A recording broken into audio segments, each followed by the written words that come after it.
Boa noite, senhoras e senhores. Microsoft adquiriu a Activision e a Blizzard por cerca de 70 bilhões de dólares, né? Uma quantia imensa. Então, o que acontece? A Activision, ela fornece o jogo Call of Duty, né? Ela produz o jogo Call of Duty, mas ela produziu também o Sekiro, né?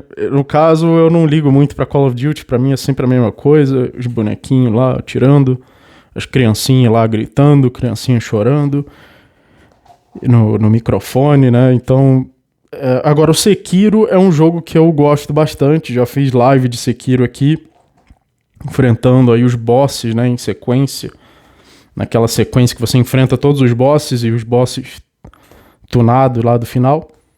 E morrendo, né? Então não consegui fazer a live vencendo todas as batalhas, né? Então será que o Sekiro pode se tornar um título exclusivo do Xbox? Então a boa notícia é que não, porque ele é uma propriedade intelectual da From Software, que é a mesma empresa que faz o Dark Souls, Bloodborne, Sekiro, etc., que são jogos que eu acho muito bons.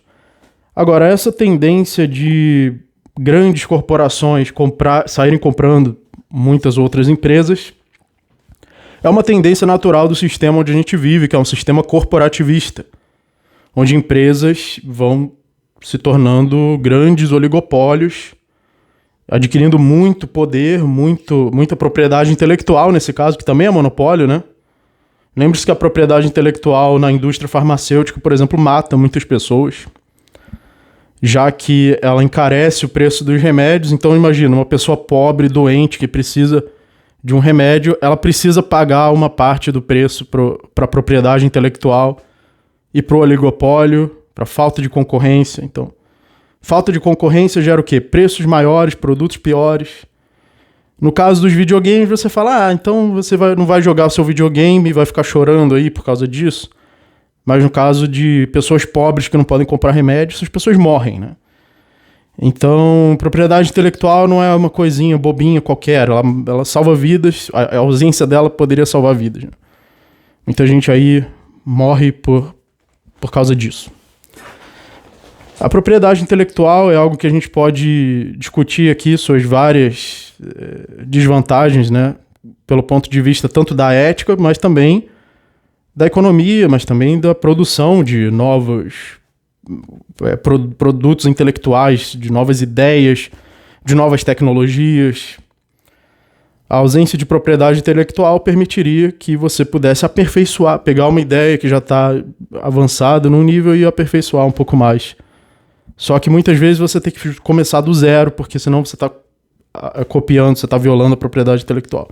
Para quem não sabe, propriedade privada é baseada no princípio da escassez. Por que existe propriedade privada? Porque recursos são escassos, então você tem que determinar quem tem a prioridade no uso desses recursos escassos para evitar conflitos. Já a propriedade intelectual não é um recurso escasso, é só uma receita que você pode copiar. É só uma composição que você pode copiar para muitos lugares ao mesmo tempo, né? Agora, tudo bem, a gente pode aqui criticar a propriedade intelectual, mas dentro desse sistema onde existe propriedade intelectual, quais são os efeitos de um acontecimento como esse, né? Por exemplo, a gente teve a Disney, que comprou o Guerra nas Estrelas, né?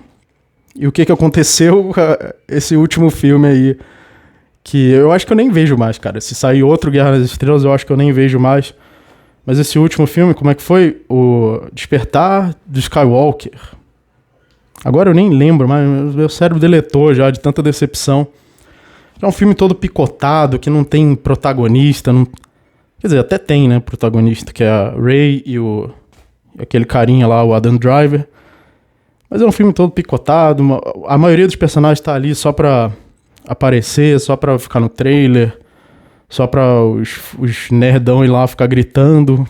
Não que eu não seja um nerd também, mas não ao ponto de ficar idolatrando esse filme.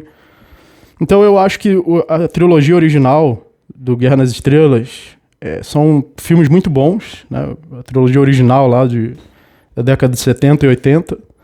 E, assim como tinha muitos filmes muito bons de ficção científica daquela época, como Blade Runner, Alien, Dá pra citar muitos, né?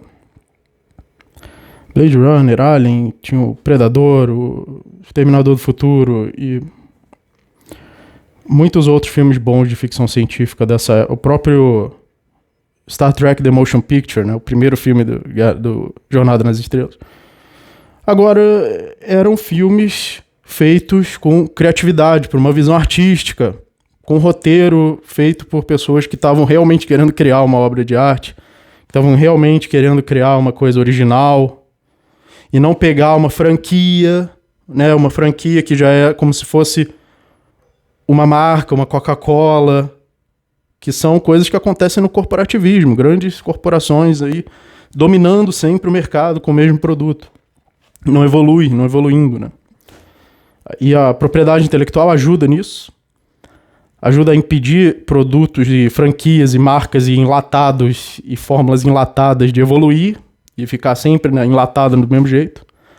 Então o que a indústria cinematográfica faz, por exemplo? Pega franquias que já deram certo, então eu quero dinheiro, eu quero a garantia de que isso vai dar certo. Totalmente o contrário do objetivo que os artistas tinham naquela época, que os escritores, por exemplo, do roteiro tinham naquela época, ou os diretores, que era de criar uma obra de arte original. Então, como na década de 70 e 80, a indústria cinematográfica estava empenhada em criar obras originais e bem feitas, então saiu obras-primas ali, saía todo ano novas obras-primas. Hoje, sai todo ano novos enlatados. Novos enlatados para você ir lá ver o mesmo personagem sendo remasterizado pela 10ª vez, só que sem nenhuma criatividade do original, né? Quando saiu esse novo Star Wars episódio 7 não, cara, episódio... Ixi, perdi a conta agora. Episódio 7, depois dos 6, né? Eu até achei... tá mais ou menos, mas depois que chegou no 9, já achei um lixo. Então, mesma coisa pode acontecer aqui, com a Microsoft comprando, assim como a Disney, né? Tá enlatando tudo, tá pegando todas as obras de arte que deram certo, enlatando tudo e te oferecendo uma obra de arte picotada, moída no liquidificador, enlatada. Toma aqui sua obra de arte, pague o ingresso e tchau. Então a mesma coisa pode acontecer aqui com a Microsoft. Então o seu Call of Duty já é um enlatado, né? Você pega os mesmos bonequinhos de 15 anos atrás e enlata de novo em em outro jeito, em outra skin, né? Mesma coisa, mesmo jogo revendido há 20 anos. Agora, o Sekiro, né? Imagina o Sekiro com Easy Mode, com agora um monte de espadas que você tem que comprar com cristalzinhos, com gemas, e ter que pagar o premium, o freemium, né? Imagina o Sekiro virar um bagulho desse, né? Não dá, né? Surreal. Se fosse a From Software, se fosse o Hidetaka Miyazaki, que é um dos poucos artistas de verdade produzindo jogos, né, na indústria. O criador do Dark Souls, o criador do Bloodborne, o criador do Sekiro. E agora o criador do Elden Ring também. Se eu fosse ele, eu tirava a Activision aí do meu jogo e faria o Sekiro sozinho, sei lá, com a From Software. Então é isso aí, a gente está passando por um período, assim, em termos da cultura, dos jogos e do cinema, um período de enlatamento em massa, de massificação, enlatamento. Isso não é por causa do capitalismo, isso é por causa do corporativismo, exatamente por causa da concentração de poder e propriedade intelectual, inclusive, que não é propriedade privada, tá? Em oligopólios. Então vamos separar as coisas, vamos separar o que é. Eu fiz um vídeo agora sobre o algoritmo do Conkin, né? O Conkin não acreditava que essas grandes corporações ligadas ao Estado, concentrando grandes massas de capital, que isso era um exemplo do livre mercado, né? Do capitalismo que ele defendia, né? Do livre mercado desregulado, né? Pelo contrário, esses aí são os reguladores. Não é que eles sejam regulados, eles são reguladores do mercado. Ou seja, vamos separar as coisas e separar propriedade privada de propriedade intelectual, que também são coisas diferentes.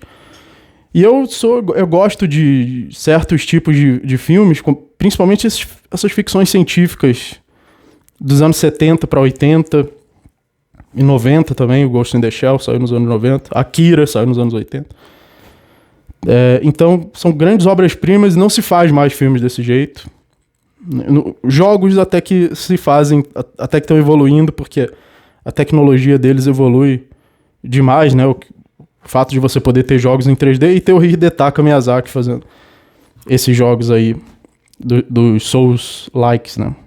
Que agora virou um gênero, né? Ele criou um gênero. Ele criou um jogo e um gênero ao mesmo tempo. O Dark Souls, que é uma obra-prima, e um gênero do Souls-like ao mesmo tempo. Então, agora a Blizzard, né? A Blizzard já tava uma bosta. O último jogo que eu gostei da Blizzard foi o StarCraft 2. Eu jogava o Warcraft 2, sou velho, né? Depois veio o Warcraft 3. Não, StarCraft 1, Warcraft 3, StarCraft 2. O World of Warcraft eu nunca joguei, porque é aquele negócio de você ficar acumulando XP e ficar o dia inteiro lá acumulando XP e comendo Doritos e Coca-Cola. Eu queria uma coisa mais cerebral, né? Não que... Talvez eu esteja sendo injusto aqui, né? Talvez tenha uma tática lá, uma estratégia, mas eu nunca consegui entrar muito no MMO, né? Sou mais Dark Souls. Mas sei lá o que vai ser agora da Blizzard, né? Se vai se massificar, se vai ser uma Disneyização do entretenimento, né? Então deixe sua opinião aí nos comentários, o que você acha de tudo isso. Foi um vídeo diferente, falando mais sobre cultura, jogos e filmes. Mas eu também aprecio essas coisas. E também tem algumas ligações com política, com economia, com ética, né? A gente pode tirar alguns raciocínios disso. Deixe sua opinião nos comentários. Torne-se membro do canal, torne-se inscrito do canal para que você possa acompanhar as aulas, acompanhar aí os vídeos exclusivos para membros. Muito obrigado, principalmente aos membros que estão dando a força aí ao canal, e até a próxima.